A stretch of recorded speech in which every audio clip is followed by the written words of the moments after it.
பார்த்தீங்கன்னா என்னுடைய own design என்கிட்ட இருக்கிறத வச்சு தைக்கிறேன். ஏதோ மற்றவங்க தைக்கிறாங்கண்ணா. என்கிட்ட இருக்கிற துணியை வச்சு என்கிட்ட இருக்கிற லேஸ் வச்சு நானே ஒரு ட்ரெஸ் உருவாக்குகிறேன். என்னங்க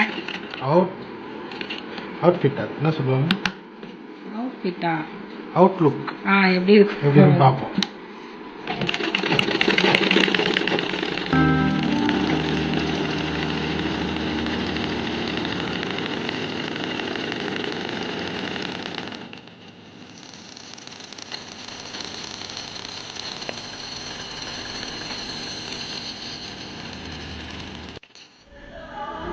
ஒரு வழியா ட்ரெஸ் முடிஞ்சிச்சு. ஆமா காட்டவா? காட்டு எப்படி இருக்கு சொல்லுங்க. அதாவது என்கிட்ட இருக்கிற துணியை வச்சு என்கிட்ட கொஞ்சம் மீந்த அந்த லேஸ் வச்சு என்னால் என்ன ட்ரெஸ் உருவாக்க முடியுமோ அதை வந்து உருவாக்கி வச்சிருக்கிற மேட் இன் க்ளோரி. இந்த ட்ரெஸ் எங்கேயும் உங்களுக்கு கடையில எல்லாம் கிடைக்காது, என்கிட்ட மட்டும் தான் கிடைக்கும். நீ தைச்சா உங்கள்கிட்ட தான் இருக்கான். லேஸ் காட்டுங்க. கழுத்து வச்சிருக்கோம். அதுக்கு அடுத்தது கையில வந்து கொஞ்சம் லேஸ் ஒர்க்கு, அப்புறமா இந்த இடத்துலயும் கொஞ்சம் ஒரு லேஸ் ஒர்க் கொடுத்துருக்கோம் சென்டர்ல. ஆமா, அது எதுக்குமா? அது கொஞ்சம் அழகா இருக்கும். இப்படி இருக்கும், பார்த்தா தெரியுதா? தெரியுது, நல்லா இருக்குல்ல. நிறைய ட்ரெண்டிங் ட்ரெஸ் இது எல்லாமே. இந்த மாதிரி கட்டமா இந்த ட்ரெஸ் வந்து இப்போ நல்லா ட்ரெண்டிங்ல இருக்குது. நீங்க பாத்தீங்கன்னா உங்களுக்கு தெரியும். அந்த மெட்டீரியல் வச்சுதான் நம்ம இப்போ வந்து ஒரு ட்ரெஸ் வந்து ஸ்டிச் பண்ணியிருக்கோம். பேக்ல வந்து ரவுண்ட் கழுத்து. பாடி நான் ஒன்று தச்சிருக்கேன்.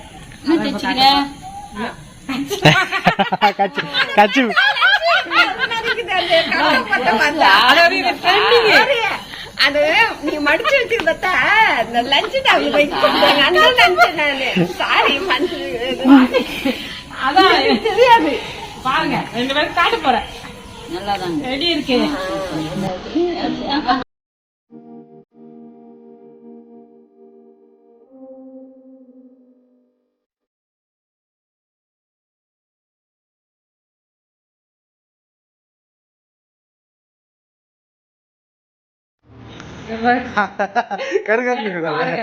எவ்வளவு வெள்ள முடியுது இருக்கு. எங்க ஆயா பாருங்க, கருப்புவா கருன்னு இருக்கு. ஆமா, அவ்வளோ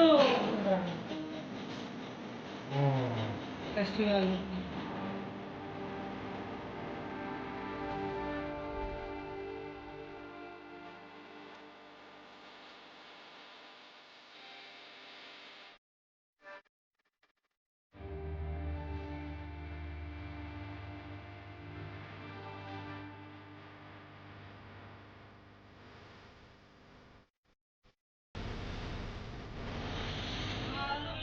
தந்தை எந்த உள்ளத்தை யாரும் காணோலத்தை.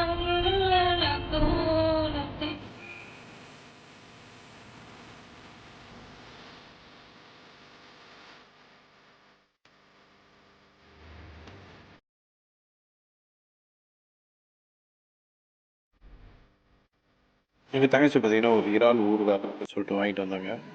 அது கொஞ்சம் சுமார் தான் இருந்தது. இது 777 பிராண்ட் வந்து பார்த்தீங்கன்னா இறால் ஊறுகாய், இந்த மீன் ஊறுகாய், இந்த நான்வெஜ் ஊறுகாய்ஸ்லாம் பார்த்தீங்கன்னா நல்லா தான் இருக்கும். இது கொஞ்சம் சுமாராக தான் இருந்தது, அதை நாங்கள் உண்மையாக சொல்லிடுறோம். மிச்சபடி சாப்பிட்றதுக்கு ஒன்றும் பிரச்சனை இல்லை, நல்லா தான் இருந்தது. அதுக்கப்புறம் பார்த்தீங்கன்னா ரசம் வடை அப்படின்னு சொல்லிட்டு கூட எங்கள் அத்தை கொடுத்தாங்க. தண்ணி பற்றி எவ்வளோயா?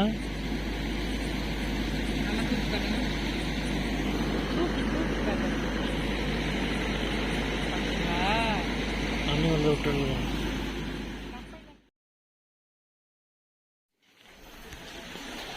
விடிய விடிய மழை பெஞ்சிட்டு இருக்கு. மழை நிற்கும் பார்த்தா நிற்க மாட்டேங்குது. நான் 11 மணிக்கே ரெடி ஆகிட்டு கிளாஸ்க்கு உட்காந்துருக்கேன். 11 மணிக்கே? ஆமா, 10 மணி கிளாஸ்க்கு 11 மணிக்கே ரெடி ஆகிட்டேன். அதெல்லாம் கம்முன்னு இருங்க. அது எனக்கும் எங்க மேமுக்கும் உள்ள ஒரு இது. எது? எனக்கு உடம்பு சரியில்லைன்ட்டு எங்க மேம் வந்து எனக்கு ஒரு டைம் கொடுத்துருக்காங்க. நீ வந்து க்ளோரின்ட்டு. ஏன்னா மேம் நல்லா தெரியும் எனக்கு எவ்வளவு அதனால சரிட்டு கிளம்பியாச்சு. மழை நிக்கவே மாட்டேங்குது, நல்லா மழை பெஞ்சிட்டு இருக்கு. இன்னும் நவம்பர் 3ஆம் தேதி வரதா கிளாஸ். வேலை தேடிட்டு இருக்கோம் நானும் சாம். ஏதாவது வேலை இருந்தா சொல்லுங்க. மாதவரம், வடபெருப்பாக்கம், வடகரை, டெஜிட் இந்த ஏரியால இருந்தா சொல்லுங்க. ஆனாலும் எங்ககிட்ட என்னென்ன தைரியம் இருக்கு சொல்ற பாருங்க. வீட்டில் கேஸ் இல்லை, கரண்ட் அடுப்பில் தான் சமைக்கிறோம். கரண்ட் போச்சுன்னா என்ன பண்ணுவோம் எங்களுக்கு தெரியாது, சும்மா இருப்போம். வேறங்க ஆமாம், இதெல்லாம் அதாவது மழைக்காலத்துக்கு தேவையானது ஒன்று கூட நாங்கள் ரெடி பண்ணலை.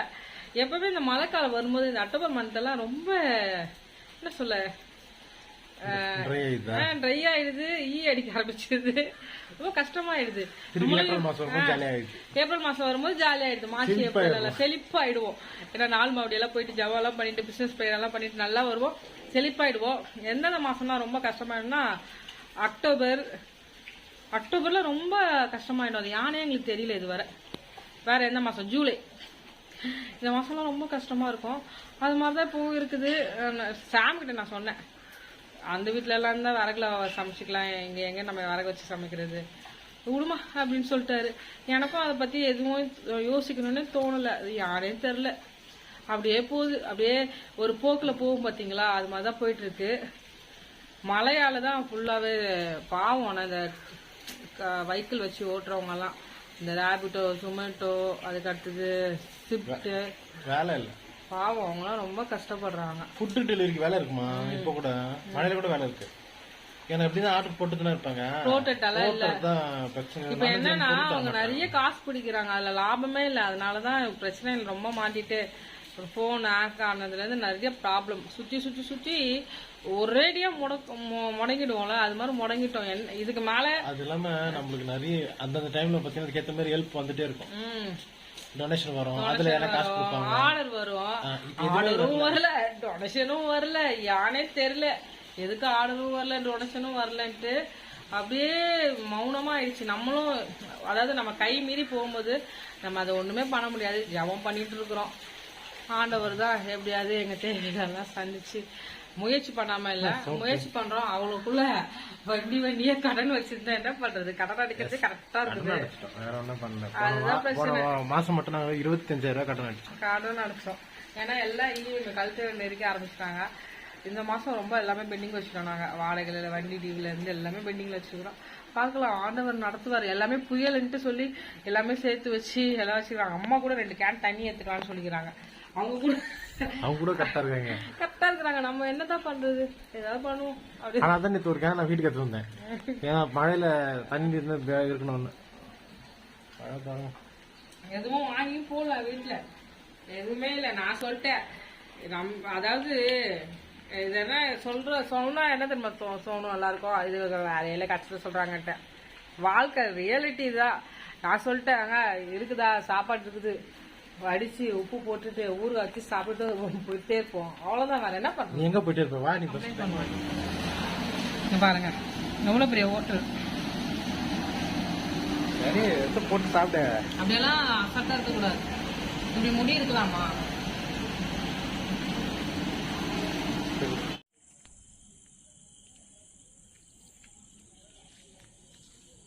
வீடே கடந்து போயிட்டு இருக்கோம் ஃப்ரெண்ட்ஸ். இங்க பாருங்க, ஒரு பையன் வேகமா போயிட்டு இருக்கோம். போய் சேர ரொம்ப நாள் ஆகும் பொழுது. அனைவருக்கும் வணக்கம், காலை வணக்கம். காலையில எடுக்கிறோம், விடிய காலெல்லாம் கிடையாது. மணி ஒரு 11 இருக்கும். ஒரு கிளாஸ் கிளம்பிடுச்சு, கரண்ட் போயிடுச்சு. அதனால தான் இருட்டுல இருந்து ஆரம்பிக்கும். எங்க வெளியே வெளிச்சமாக தான் இருக்குது, கேட்குதுங்களா? வெளியே இப்போ மீதி கதையை சொல்கிறேன். குளோரிக்கு மறுபடியும் உடம்பு சரியில்லை. அது எப்படியாவது கிளாஸ் முடிக்கணும். உடம்பு சரியில்லை. ஏற்கனவே ஒரு வாரம் லீவ் போட்டிருந்தேன் உடம்பு சரியில்லைன்ட்டு. என்னன்னா சாப்பிட்டுட்டு சாப்பிடும்போது என்ன சொல்றது, பாத்ரூம் வந்துடுது. அப்புறமா போறோம், இதே தான் இருக்குது. இன்னைக்கு கூட கிளம்பி 10 மணிக்கே கிளம்பிட்டேன். கிளம்பி வீட்டை பூட்டிட்டு கிளாஸ் கிளம்ப வேண்டியதுதான். ஆனா பாருங்க, திரும்ப வயிறு செட் ஆகாம போயிட்டு இதே தான் ஒரு வாரமா போயிட்டு இருக்கு உடம்புல. ஏன்னா சாப்பிடவும் பயமா இருக்கு. சாப்பிடாதனால உடம்பு என்ன சொல்லிட்டாங்கன்னா அல்சர் ஆயிடுச்சு போல அப்படி சொல்லிட்டாங்க. என்னன்னே சொல்ல தெரியல. யார் சொன்னாலும் நம்ப மாட்டாங்க நம்ம கதையை. குளோரி கொஞ்சம் இந்த லூஸ் மோஷன் ப்ராப்ளம்லாம் இருக்கும்போது மருந்து மாத்திரை மெடிசன் எல்லாம் போட்டோம். அதுக்கப்புறம் அம்மாவும் சரி அவங்க அத்தையும் சரி என்ன சொன்னாங்கன்னா, இந்த மாதிரி அல்வா சாப்பிடு அப்படின்னு சொன்னாங்க. மஸ்கொத் அல்வா, அது அவங்க வீட்டில் வச்சுருந்தாங்க. அதாவது குருவோட அம்மா அவங்க கொடுத்தாங்க. அதை வாங்கி நாங்கள் சாப்பிட்டோம். நல்லா தான் இருந்தது. நானும் கூட சேர்ந்து கொஞ்சம் சாப்பிட்டேன். எப்படி இருக்குது பார்க்குறதுக்காக. சூப்பராக இருந்தது, பரவாயில்ல, சூப்பராக இருந்தது.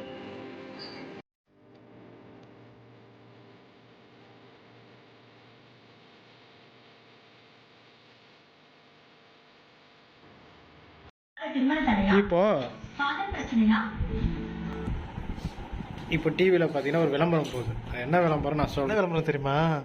யாருன்னா உங்களுக்கு வந்து மந்திரம் வச்சுக்கிறாங்களா, இல்லை நீங்கள் யாருன்னா வைக்கணுமா, அதுக்கு விளம்பரம். பத்தியா? உண்மையாதான் குரு.